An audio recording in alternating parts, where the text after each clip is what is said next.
قصر کے احکام بیان کیے جا رہے ہیں، جس میں خالق کائنات نے ارشاد فرمایا وَإِذَا ضَرَبْتُمْ، جب تم سفر کرو، فِي الْأَرْضِ، زمین کے اندر، فَلَيْسَ عَلَيْكُمْ جُنَاحٌ، تو تم پر کوئی گناہ نہیں ہے، ان تقصروا، یہ کہ تم قصر کرو، من الصلاۃ، نماز میں۔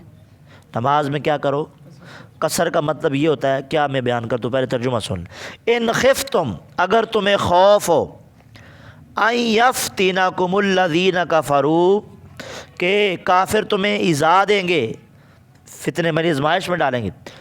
ان الکافرین، بے شک کافر، کانوا لکم عدوا مبینا، بے شک وہ تمہارے لیے کھلے دشمن ہیں۔ یعنی اگر تمہیں خوف ہو رستے میں، تو فرمایا کہ یہ بھی بیان کی گئی، ایک علت بیان کی گئی، تو فرمایا کہ تمہیں آزمائش ہے کافروں کی تو قصر کرو نماز کے اندر۔ اور ویسے بھی اب یہ علت کے ساتھ، شرط کے ساتھ مشروط نہیں ہے، رب کا حکم ہے، جیسا کہ حدیث مبارکہ میں آئے گا۔ تو فرمایا کہ نماز کو قصر کرنے کا مسئلہ قرآن نے اس آیت میں بیان کیا۔ بھائی کہاں سے ثابت ہے؟ قرآن کی آیت سے ثابت۔ جب تم نماز میں سفر کرو زمین میں، تو نماز میں کیا کرو جی؟ قصر کرو، اس میں تمہارے لیے کوئی گناہ۔ قصر یہ ہے کہ جو 4 رکھتے ہیں فرض، ان کو 2 کر کے پڑھو، ظہر، عصر، عشاء، ان کو 4 کی بجائے کتنا پڑھنا ہے؟ 2 پڑھنا واجب ہے، اور نہ پڑھنا گناہ ہے۔ 4 پڑھنا جائز، 4 پڑھنا جائز سفر کے اندر، حالت مسافت میں ہو، جب سفر میں، وہ بنتا ہے 92.5 کلومیٹر۔ جب اس ارادے سے 15 دن سے کم کی نیت سے اپنے گھر سے نکل جائے، علاقے سے نکل جائے، ٹھیک ہے، وہ کیا ہے؟ مسافر، 92 کلومیٹر کا سفر کرنے والا، یا اس سے زائد، ٹھیک ہے، میلوں میں 57 میل بنتا ہے۔ تو اتنا سفر کرنے والا کون کہلاتا ہے؟ مسافر، شرعی مسافر، ٹھیک ہے۔ اور اس کے لیے حکم ہے کہ وہ نماز میں کیا کرے گا؟ قصر کرے گا۔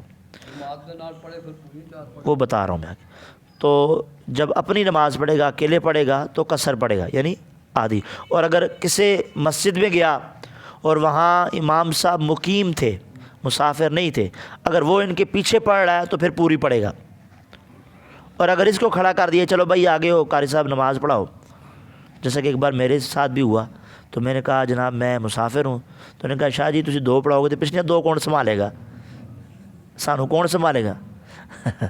میں نے کہا جناب اگر آپ لیٹ ہو جاتے ہیں تو پھر آپ نہیں پڑھتے رکھتے، تو میں 2 پڑھ کے سلام پھیر دوں گا، باقی پڑھ لینا۔ کہتے نہیں جی ساڑھے کو نہیں پڑھیا جانیاں ہیں جی۔ پھر انہوں نے کسی اور کو آگے کھڑا کیا، انہوں نے کہا لو پھر کسی اور کو کھڑا کر، میں پھر 4 پڑھ لوں گا پوری۔ تو بس یہی معاملہ ہے۔ تو اس لیے فرمایا گیا کہ یہاں پر یہ فرمایا ان خفتم، اگر تمہیں خوف ہو کہ کافر تمہیں آزمائش میں ڈالیں۔ علماء فرماتے ہیں کافروں کا خوف قصر کے لیے شرط نہیں ہے، کوئی کیوں؟ قرآن میں تو ہے، اس پہ حدیث مبارکہ ہے، وضاحت ہوئی ہے۔ مسلم شریف کے اندر یعلا بن امیہ رضی اللہ تعالیٰ عنہ سے روایت ہے کہ حضرت عمر رضی اللہ تعالیٰ عنہ سے کہا، حضرت یعلا نے، بن امیہ نے، کہ ہم تو امن میں ہیں، پھر ہم کیوں قصر کرتے ہیں؟ ہمیں کوئی جنگ کا خطرہ نہیں ہے ابھی، ہمیں کوئی اس طرح کا مسئلہ نہیں ہے، کافروں کا مسئلہ نہیں ہے، تو ہم قصر کیوں کرتے ہیں؟ یہ بات سن کر حضرت عمر رضی اللہ عنہ کو بھی تعجب ہوا کہ قرآن کے اندر بھی ہے، واقعی یہ معاملہ تو عجیب ہے، پھر ہم قصر کیوں کرتے ہیں؟ وہ حضور کی بارگاہ میں گئے، تو آقا علیہ السلام کی بارگاہ میں جب سوال ہوا تو اس پر آقا علیہ السلام نے ارشاد فرمایا کہ تمہارے لیے یہ اللہ رب العزت کی طرف سے صدقہ ہے، یہ اللہ کی طرف سے کیا ہے؟ صدقہ ہے، اور تم اس کا صدقہ قبول کرو۔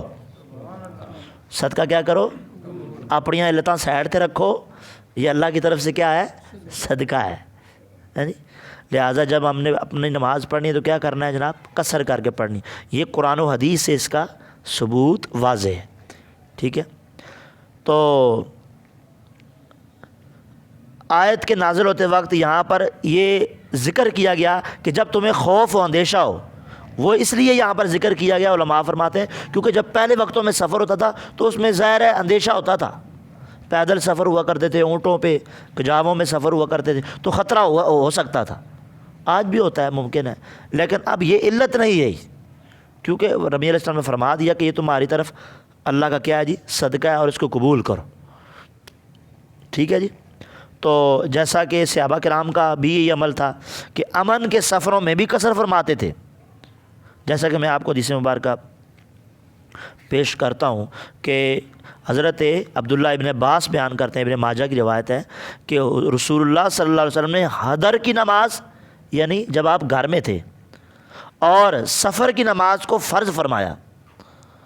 تو ہم حضر میں فرض نماز سے پہلے بھی نماز پڑھا کرتے تھے اور بعد میں بھی. یہ تو اس کے حوالے سے دلیل ہے کہ جو سنتیں ہیں وغیرہ وہ پوری پڑھنی ہے.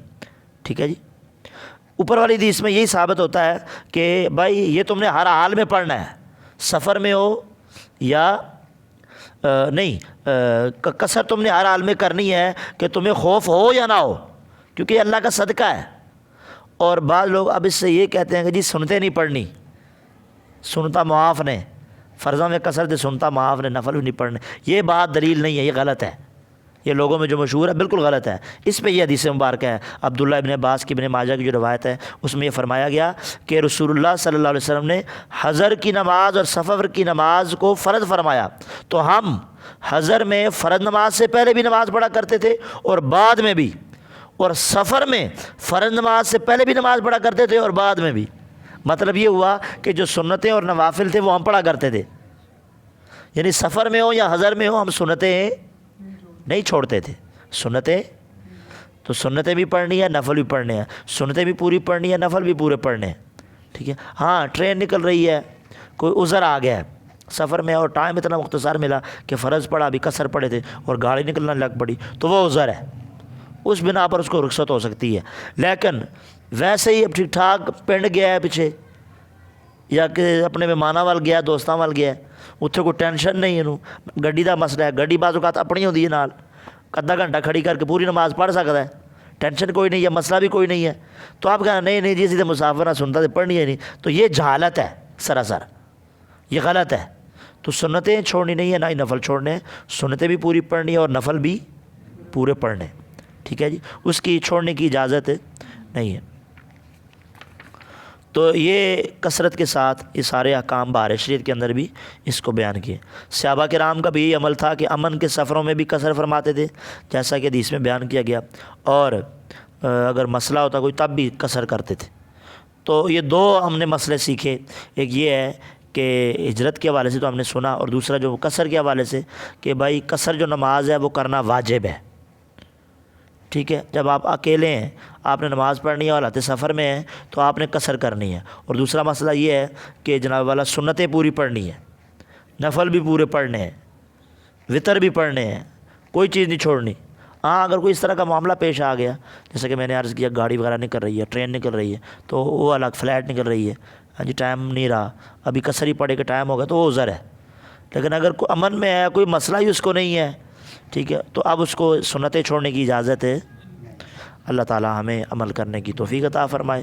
جو کچھ مسائل سیکھے اس پر ہمیں صحیح معنوں میں عمل کرنے کی توفیق عطا فرمائے. اللہ